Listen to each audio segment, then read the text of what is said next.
Orioles not mention this, they're just not accurate without it. Sure, her lasting legacy in print with all the books is one thing, but her performance legacy definitely includes her heckling. My first memory of Julia is from the Cafe Babar.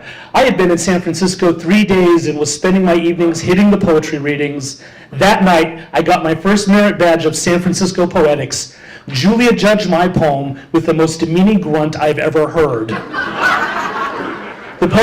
The poetry scene was a weird place full of literary geniuses who were also social idiots. I have never met smarter people who fucked up their lives more than poets. These were the people who shot speed so they could stay up all night reading. They defended their graduate theses with brains full of acid. They had broken marriages, estranged families, and alienated friends, and a really great chat. And they had a really great chat book they would sell you for $3. Poetry readings were the drain hole of the intellectual elite. I of course include myself in this description. I was barely 20 years old when I hit the San Francisco poetry scene, but I had a full life of bad decisions. I was 3 years out of a cult with rampant PTSD that I had spent the previous 2 years self-prescribing anything you had that I could get you to give to me or take from you when you weren't looking. People in general were sick of my shit. But then I found the ever-welcoming arms of the San Francisco poetry scene. These were my people. The Cafe Babar had a corrugated tin-walled back room for poetry night. It was like being in a freight elevator of an insane asylum, stuck between floors.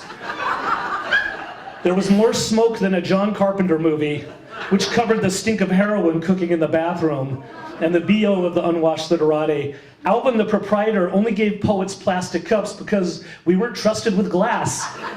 Apparently there was a throw your glass at poets you don't like phase of the place. The sign-up list was full every night, and until you figured out how to game the system, you were going on 18 or after. The seating was all cheap bench bleachers with a few spots you dare not take, one of which was Julia's.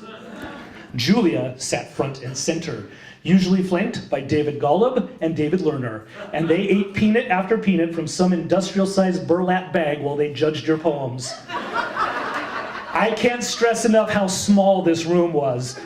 Your shoes would touch the shoes of the people in the front row. Your poem on a piece of paper was pretty much their spit guard. I thought I was pretty hot shit poetry-wise. I got my start reading at a punk club in '88 and was off to stardom from there. And when that didn't work out, I dropped a lot of acid and saw a vision of the City Lights logo on the ceiling and moved the first chance I got. Poetry, man! I have to take my punk rock poetry and shove it up the hippie ass of San Francisco. Wait till they get a load of me. I'm gonna be the next Henry Rollins with all of the band bullshit. So it came my turn to read that night. I took the notebook out of my non-conformist leather jacket and got ready to meet my new life. Here comes your new genius son, San Francisco. No one gave a shit. Especially one woman sitting in the front I would later learn was Julia. She wore all black with this hippie hat. The hat had a button that said weird and proud. Her eyes had whatever our equivalent was of the prison yard stare. After seeing thousands of young men who knew everything read poems for the past 20 years, this real I don't give a fuck look. She ate peanut after peanut, never looking down at them, only looking down on me. And when I got done with that first poem, she let out the grunt. The grunt was a high-pitched This grunt was her aloha. It meant that you sucked in a variety of ways, but somehow you always knew what it meant, whether it was about you, your attitude, or your actual poem. Apparently Julia didn't think my takedown of American society was that poignant. Well, fuck her, I'll give her this breakup poem and show her what's what. I announced that I was going to read a love poem, but it was a fuck love poem. Julia let out an audible sigh, which got the biggest laugh of the night. Well, fuck her! I went ahead and read it. David Lerner started sarcastically saying, "Oh," and Vampire Mike started yelling about what the next lines were going to be about in generic terms, and he was right. Their eyes were a certain color, and their hair was also a certain color. Huge laughs at a woman who broke my then teenage heart. I finished up and was looking for the next poem because fuck all these assholes. When Julia yelled, "Time!" I got off easy. I saw Lerner literally strangle Tommy Stolmar in that room. I saw Daniel Willis dedicate and read a poem to a stranger called "He Thinks the World Owes Him a Blowjob." Over the years, things got much worse at other venues. I have seen more fist fights at poetry readings than any other human alive. Even the first time Julia liked one of my poems, she turned to David Golub and said, that one was actually good, very audibly. But it was those little hum grunts that stuck in my ear like a wire hanger. I spent the next 8 or 9 years at a lot of open mics with her, and I could hear her disapproval from across a noisy bar. Some of them were about my heavy-handed metaphors, others were about clumsy lines, still others were about pretentious wording, and here's why it fucked with me so much. She was right. God damn it, those fucking idiots were smarter than me. They shot dope, scammed SSI, and couldn't dress themselves, but I'll be damned if they weren't spot on about what I was doing wrong. And as I kept coming week after week, I got better. I learned to write in the crucible of the poetry scene, reading poems to other poets and random strangers. Every week I worked on a new poem. I took it through a gauntlet of readings, rewriting it every night until it was perfect. Then I wrote the next one. Lather, rinse, get heckled, repeat. I couldn't have written 4 books of poetry without all those beautiful misfits. See you later, Julia. I hope someone cool gave you a ride into the afterlife. All right. And with that, we come to the special memorial section of featured readers remembering Julia. And where would we be without this guy? Please give a warm, warm welcome all the way from Las Vegas, Mr. Bruce Isaacson.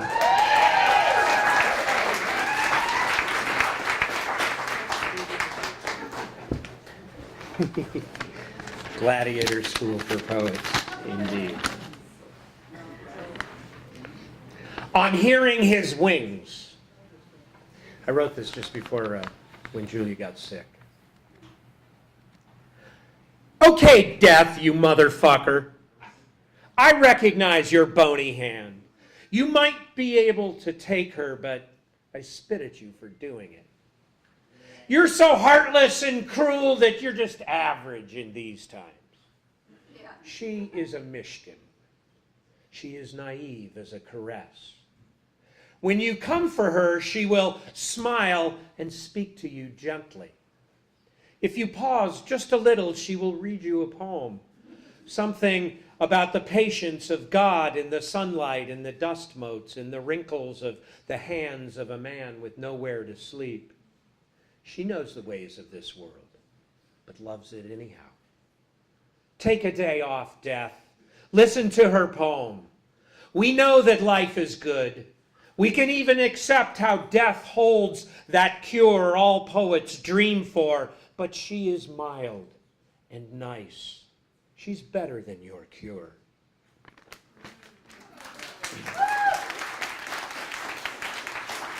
I just wanted to... And I wrote this like a day after Julie passed. I guess I'm calling it my Great Sphinx. It's the 7th grade Christmas choir concert. Parents on 3 sides of me watch through phones used to video.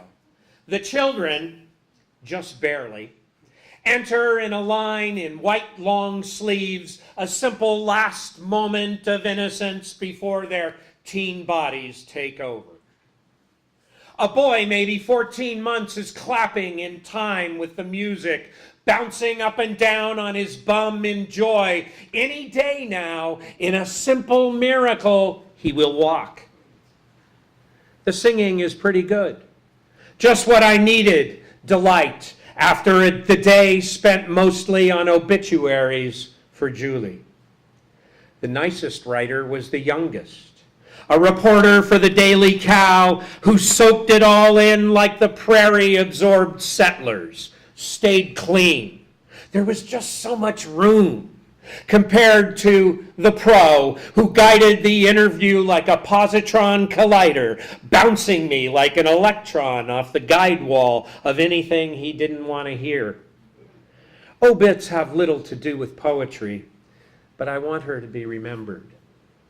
I want poetry to be understood and loved, like Julie, for warmth, understanding, for the light shed on the convoluted path of every crisis we go through, for patience with my foibles and foolishnesses, for the clarity well-written images can give our steps through the world.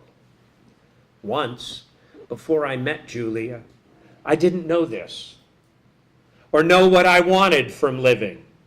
My parents wanted Napoleon. but I was just me.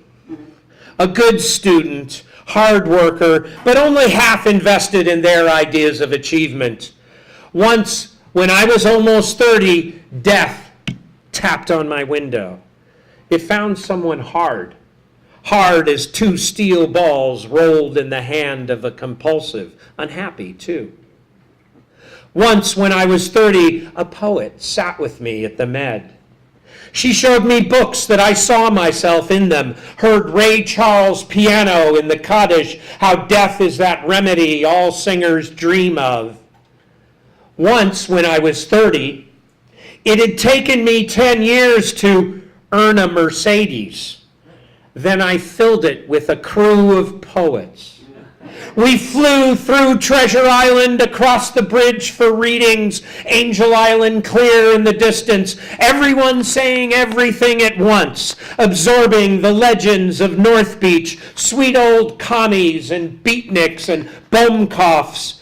Once, when I was 30, the businessmen thought they'd already bought me for the world of status and money and doing things for status and money, when my secret self wanted to fill my car with poets, have holiday parties with them, banter about stories of being saved by the rosy crucifixion. Once, when I was 30, I was offered a big-time job with stock options and buying and selling and shuffling people like playing cards. I sat, considering, at the Med with Julia, drinking coffees on its faux terracotta floor with the bright yellow lemon rind and thin black metal chairs as she spent countless hours teaching me who could be loved and how. And God no Vespucci, I don't mean sex, though the poets were sweet and lovely, highlighted like fair brooding clouds against the sky, while foaming over with energy and life and everlasting self-acceptance, and sometimes warmth between fellows, all this eternity over coffees at the Med. Once, when I was 30, money offered was so much it seemed like a myth, an arcane Norse god of history books. When Julie heard how I'd spend my time, she listened in